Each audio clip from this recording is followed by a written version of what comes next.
Stan Jabalisco here, proprietor and operator of amateur radio station W1GV Whiskey 1 Good Vibrations. I'm going to ask you a question. If you want to think of it as conducting a survey, go right ahead. I am conducting a survey. As you can see, I'm dressed a little bit differently today. It is the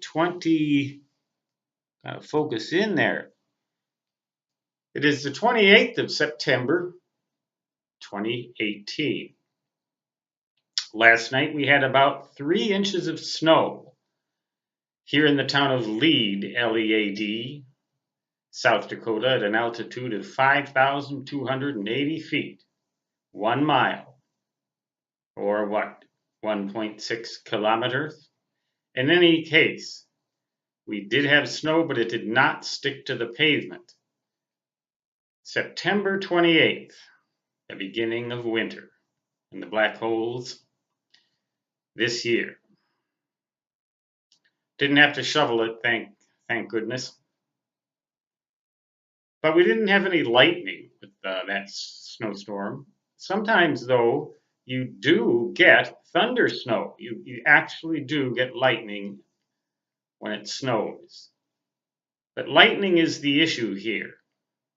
If you have a large antenna system that you can't just take down at a moment's notice, as I can take mine down, if it's a large fixed outdoor antenna system, it's going to present a hazard to your station and to your house.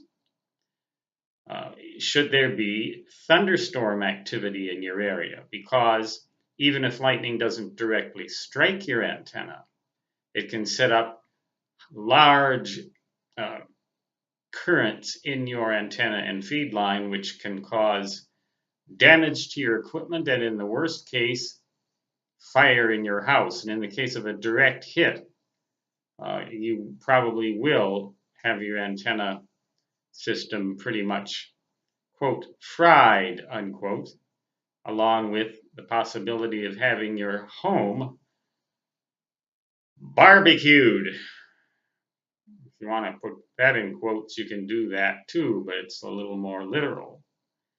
In any case, if you have a large antenna system, a large antenna farm, what measures do you take to protect your station and your house from lightning and from the electrical consequences of it?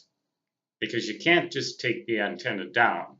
You can ground it with a grounding switch. You can disconnect it, disconnect the feed line at least, and ground that. You can do a lot of things. What is your regimen for making sure that your home and your station and your person and property are as safe as they can be against the threat of thunderstorms?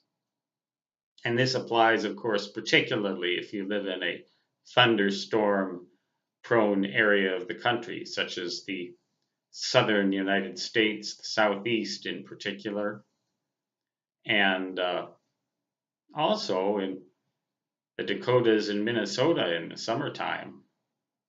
Some pretty serious lightning storms can occur up here in the black holes, for example.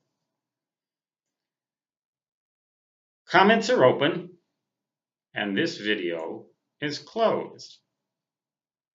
Until next time, Stan Jabalisco signing off, saying 73 and so long, which, lightning or no, lightning protection or no, as long as the station operates, translates to da-da-da-da-da-da.